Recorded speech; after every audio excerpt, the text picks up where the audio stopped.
The Fed keep increased rate to fight the inflation, and the stock market has been significantly impacted.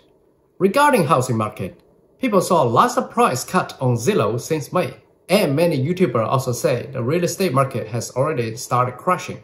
What about Tampa Bay's market?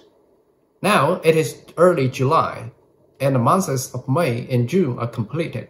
So, let's take a look at the real estate closed transaction data here and see what we got. In this video, I spent quite a bit of time to collect and analyze the data and created many chart views. So your subscription to my channels will be highly appreciated.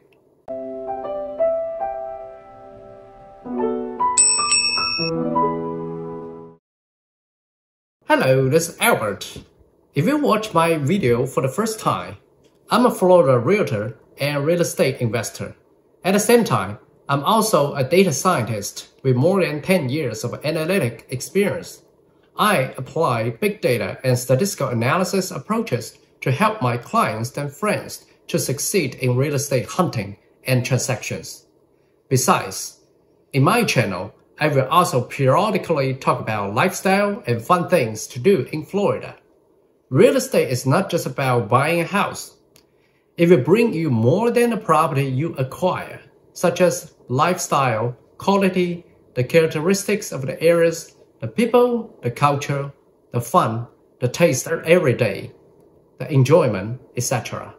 We are all blessed to live in such a beautiful place. Let's get started.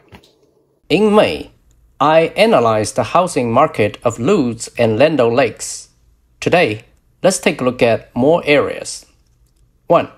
West Chase, Citrus Park, Carrollwood.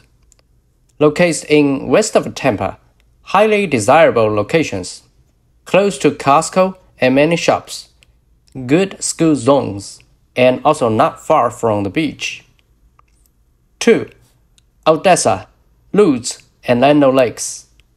Located north of the Tampa's suburb area.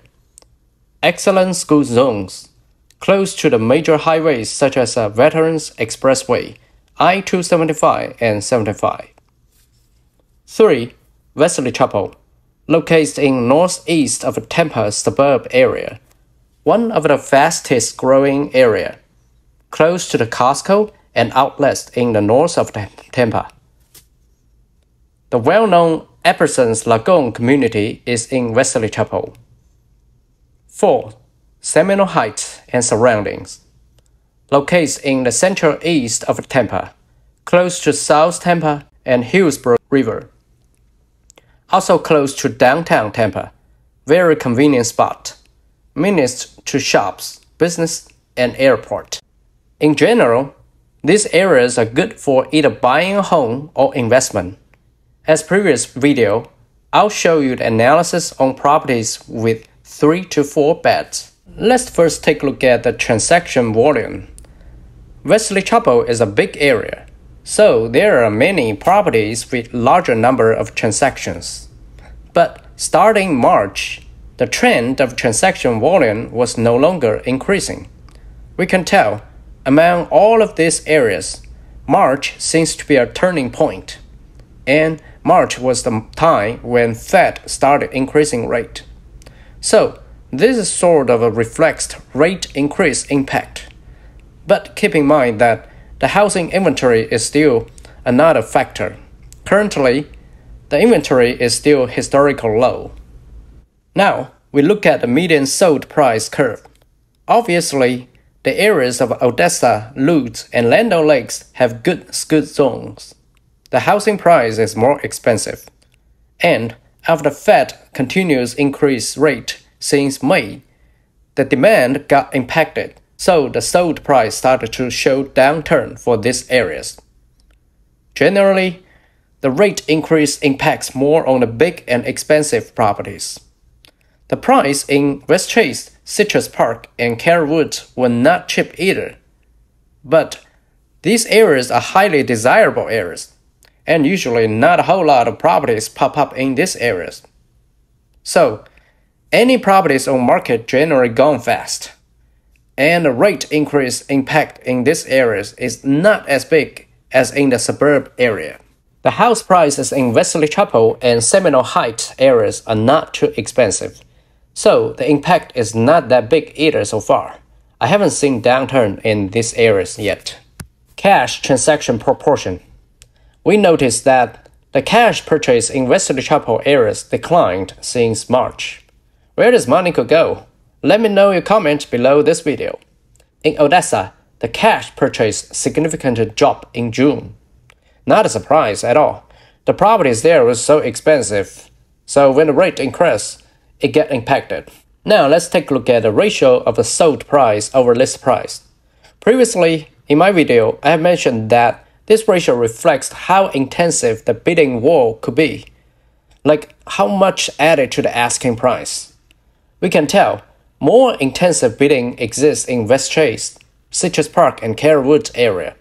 So again goes the saying, location, location, location. The highly desirable areas usually have the most intensive bidding. Suburb areas like Odessa, Luz, and Land Lakes, and Wesley Chapels cool down. But when we represent our clients to present offers, we still encounter the properties receiving multiple offers. When there are multiple offers, there are bidding wars. So, it is worth looking at the range of the sold price over list price ratio. Here I put these 4 areas as curves in the same PowerPoint slide. The black solid line and red-colored dashed lines are these ratios' median, max, and minimum values, respectively.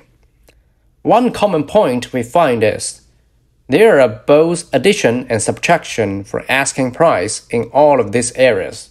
For a really nice property, there are multiple offers and bidding war with price addition. For a poor condition property or a listing with unreasonable high asking price, people usually will not respond. Then the price cut has to happen, and negotiable. Let me show you an example for both of the situations. I'm in the Stellar MLS system now. This West Chase single-family house property, for example, the list price was $550, sold at $645. 17% added to the asking price. Crazy, huh? But as we look into the property's detailed pictures, we can tell that the property was in pretty good shape, well maintained and renovated. Nice kitchen and bath. Very nice property in a great location. 4-bed over 2,000 square foot asking for less than $600. Of course, there was addition to the asking price. Vice versa, look at this Carolwood townhouse. Carolwood is also a very good area. This property was listed for $250, but as we're looking into the listed pictures, we find that this property was not well maintained, no good renovation either, and some tiles in the backyard were even missing. The property was not in good shape, and it was a cash purchase. So, no surprise there was a big price cut at final. Almost 19% price cut. Okay, that's my analysis. My general impression is the continued rate increase did impact the Tampa Bay area's market, but not to the extent of the market crash yet. We just gotta keep watching. How do you interpret this data? Please comment below this video. And again, I want to say, real estate is a very regional stuff. The housing price is dependent upon the interaction between the demand and supply in the market. If an area losing people and you see there are tons of property listed every day, but not a whole lot of people willing to buy it, then the price gotta drop. If an area's population continues to grow and the property inventory is low with strong buying demand, then the price will continue to rise. What other areas you focus on look like? Tell me and comment below. I hope to help you find your dream properties. If you like my video, please click the like button and share it. See you next time. Bye.